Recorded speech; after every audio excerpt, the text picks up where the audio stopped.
मोदी जी की ईडी एक बार फिर फंसती हुई नजर आई और यह मामला कहीं और नहीं बल्कि एक निचली अदालत में हुआ, एक विशेष अदालत में हुआ। यह अदालत राजस्थान के जयपुर की ईडी की विशेष अदालत। हवा महल क्षेत्र से वो विधायक बने। 2021 से लेकर 2023 तक वो जल संसाधन मंत्री थे राजस्थान की सरकार में और उनके ऊपर एक घोटाले का आरोप लगा है, जल जीवन मिशन घोटाले का। लेकिन यह सब कुछ तो पृष्ठभूमि है। क्या हुआ इस मामले में कि ईडी की क्लास लग गई, ईडी की फजीहत हो गई?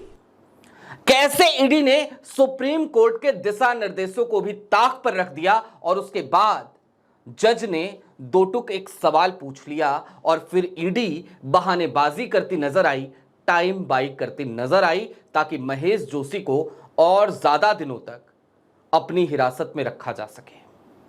क्या किस्सा है आखिरकार 2 साल और 35 कमरों का? सारी बातें जरा विस्तार से करेंगे।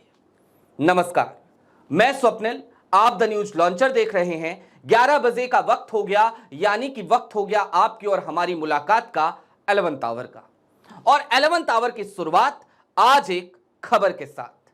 आपकी स्क्रीन पर पत्रिका की एक खबर है। पत्रिका की एक खबर बताती है, जल जीवन मिशन स्कैम, महेश जोशी के गवाहों की वीडियोग्राफी क्यों नहीं करवाई, कोर्ट ने ईडी से मांगा जवाब। पूर्व मंत्री महेश जोशी की जमानत याचिका पर ईडी मामलों की विशेष अदालत में सुनवाई हुई।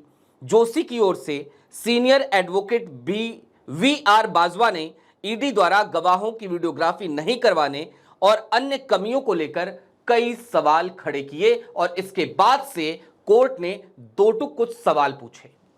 सबसे पहले मैं चाहता हूं कि जरा ये जो वीडियोग्राफी वाला मसला है इसको गंभीरता से समझ लीजिए। ईडी से सीधे तौर पे जज साहब ने पूछा कि भाई एक बात बताओ, सुप्रीम कोर्ट की गाइडलाइन है कि गवाहों की वीडियोग्राफी होनी चाहिए, तो फिर वीडियोग्राफी क्यों नहीं हुई? इसके बाद जाहिर सी बात है, ईडी मोदी जी की पसंदीदा एजेंसी प्रवर्तन निदेशालय वो अपनी बहानेबाजियों पे उतरा। तो जज साहब ने सीधे से एक सवाल और कर लिया कि आपके पास कितने कमरे हैं? जवाब आया कि हमारे पास 35 कमरे हैं। और सीधे फिर जज साहब ने कहा कि आपके पास 35 कमरे हैं, 2 साल हो गए इस मामले को, क्या 2 साल में एक कमरा भी खाली नहीं मिला आपको जिसमें आप गवाहों की वीडियोग्राफी करवाते, जहां पे उन गवाहों के उन बयानों को आप वीडियो में कवर कर पाती? और फिर ईडी का हमेशा का तरीका और तरीकेकार, यानी कि टाइम बाई करना।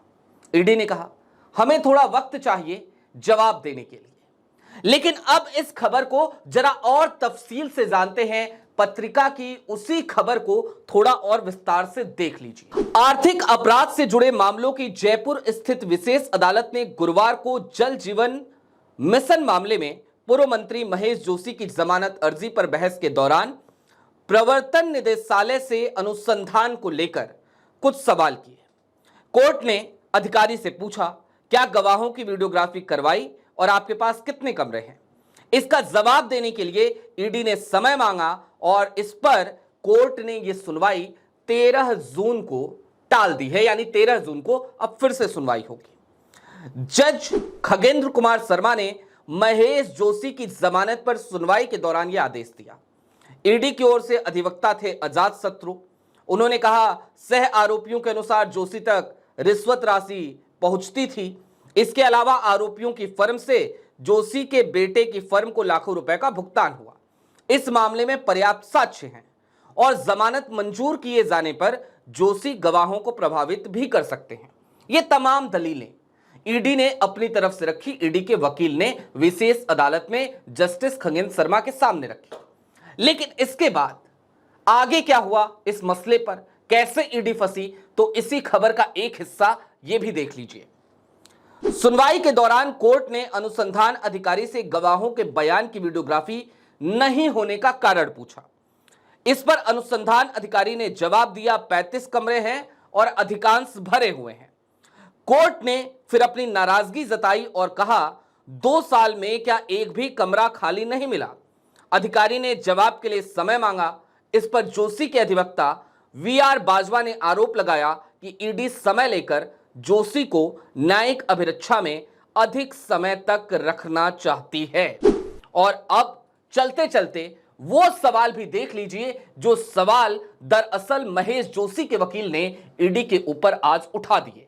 फिर इन तमाम सवालों की और इस खबर की थोड़ी सी समीक्षा और करेंगे, आपको आसान भाषा में यह समझाने की कोशिश भी करेंगे कि आखिरकार मोदी जी की ईडी सुधरती क्यों नहीं। गवाह बनाए गए अभियंता ने ठेकेदारों से रिश्वत ली तो फिर उसे आरोपी क्यों नहीं बनाया गया, यह एक बड़ा सवाल है महेश जोशी मामले में। दूसरा सवाल, मनी लॉन्ड्रिंग के मामलों में गवाहों की वीडियोग्राफी के सुप्रीम कोर्ट के निर्देशों का पालन क्यों नहीं किया गया। और तीसरा सवाल, जोशी के खिलाफ नोटिस जारी होने के लिए 1 साल तक कार्रवाई नहीं की और बाद में अचानक क्यों गिरफ्तार कर लिया। महेश जोशी की गिरफ्तारी इसी साल हुई थी, 24 अप्रैल की तारीख को हुई थी, यानी हालिया दिनों में हुई थी। उसके बाद उन्हें अंतरिम जमानत भी मिली थी। लेकिन समझने की जरूरत यह है कि एक ट्रैक रिकॉर्ड सा बन गया है मोदी जी की पसंदीदा एजेंसी ईडी का, प्रवर्तन निदेशालय का। और यकीन मानिए, जिस तरीके से ईडी का जो रेशियो है वो आरोपी तो बना लेती है, लंबे समय तक लोगों को जेल में भी रख लेती है, अपनी हिरासत में भी रख लेती है, लंबे समय तक लोग प्रताड़ित भी होते हैं और उसके बाद केस में कुछ निकलता नहीं, ईडी कुछ साबित नहीं कर पाती। लेकिन सबसे बड़ी दिक्कत दरअसल यहां पर यह भी है कि पीएमएलए के तहत यदि किसी की गिरफ्तारी हो जाए तो फिर उस व्यक्ति की जिम्मेदारी बनती है कि भैया वो खुद को निर्दोष साबित करे। और यहीं पर इसी कानूनी पेच में दरअसल पूरा का पूरा मामला उलझ कर रह जाता है। कुल मिलाकर मोदी जी की ईडी है, और जब मोदी जी की ईडी है तो जरा सोचिए इस एक मामले में तो सुप्रीम कोर्ट ने जबकि कह रखा है कि वीडियोग्राफी होनी चाहिए गवाहों की, उस बात को भी नजरअंदाज कर दिया मोदी जी की ईडी ने। और गूगल पे जाकर देखिएगा कि ईडी को कितनी फटकार अब तक लगी है तो आपको एक लंबी फहरिस्त मिल जाएगी। लेकिन फिर भी ये मोदी जी की ईडी है, सुधरने का नाम नहीं लेती। बहरहाल अभी के लिए दीजिए इजाजत, कल फिर मिलेंगे इसी वक्त द न्यूज लॉन्चर पर। कार्यक्रम यही होगा 11th आवर। शुक्रिया।